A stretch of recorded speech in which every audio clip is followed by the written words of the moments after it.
Okay, notable extreme metal albums 1992. Okay, obviously the more time goes on, the more notable releases are going to be coming out, and I'm sure there's plenty I missed. So as usual, there'll be a playlist somewhere around here, or a couple.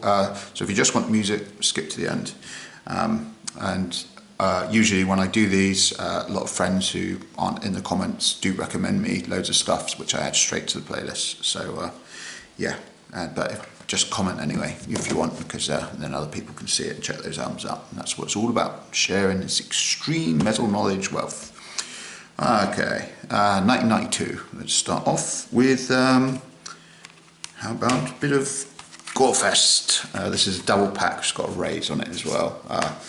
Which some people went off them a bit that era. I actually really like that album, but yeah, they're still pretty much much more death metal back the further you go back with Gorefest. Yeah, great band, great band. In fact, I haven't listened to False for a very long time, so I shall be doing that after this video. So yeah, we've got some Gorefest there.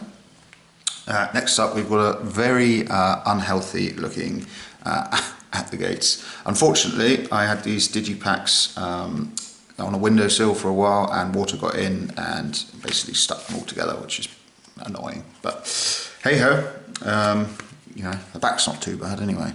But yeah, really cool album. I really like old At the Gates.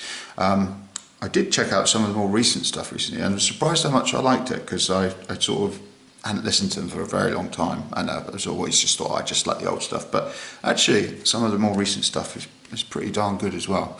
But yeah, it's a massive band. Everyone knows At the Gates, and for good reason too. Okay, next up, how about a little bit of Monstrosity? Yeah, very, very underrated death metal band. In a very young Corpse Grinder in there as well on this lineup. Don't know how old he is there, probably about 18 or something. But yeah, another cool band. Never get enough sort of recognition in my mind. Yeah, and I just recently, old J-Dog just did a video with Lee Harrison, first part, which I watched the other day, which was absolutely brilliant for sort of the history of death metal, if you're interested in the early sort of Florida, well, early American scene. But yeah, and then Monstrosity just went on to, you know, got better and better. Millennium for me is still like a really, really important death metal album, and but yeah, that one's cool as well. Next up, a bit of classic Bolt Thrower, The Fourth Crusade. I mean, you've heard a Bolt Thrower album, you've heard them all pretty much. They're all just much like this, one another, but they're all good. And I'd never listened to War Master until someone suggested it in the previous video, one of the previous videos, and I was really surprised. Yeah, how much I really enjoyed that. So thank you. Yeah, Fourth Crusade, solid, brilliant album. In fact, I think this one was recorded. I've got a feeling this one was recorded in, I don't know, maybe not. Yes, Sawmill Studios in Cornwall. Yes, down in Curnow. Yeah, I think that was in Foy. Maybe, I can't really remember, to be honest with you. But yeah, recorded in Cornwall, so it's cool for me. Okay, after Bolt Thrower, 1992, why don't we have a bit of Vader? Yeah, can't go wrong with Vader. Just, you know, I don't think they've ever released a really bad album. Obviously some are better than others. Ultimate Incantation, Beauty, amazing live band, so super ultra tight and just uber professional. Yeah. Vader, can't go wrong. What we got after Vader? Ooh, bit of Retribution, Malevolent Creation. I didn't actually realise that I had this one when we did the, me and my mates did a Malevolent Creation marathon, which means listening to all 13 albums back to back. You know, you get about halfway, you think, oh, this will be alright. By the time you get to the end, it's like, whew. I remember the 13th Beast being quite a last hurdle to get over. Constant blast beats, you know. A good couple of hours of constant blast beats. But yeah, Retribution, I said in one of my other videos, or one of these other videos, Malevolent Creation, one of my all-time favourite bands. Fucking love them.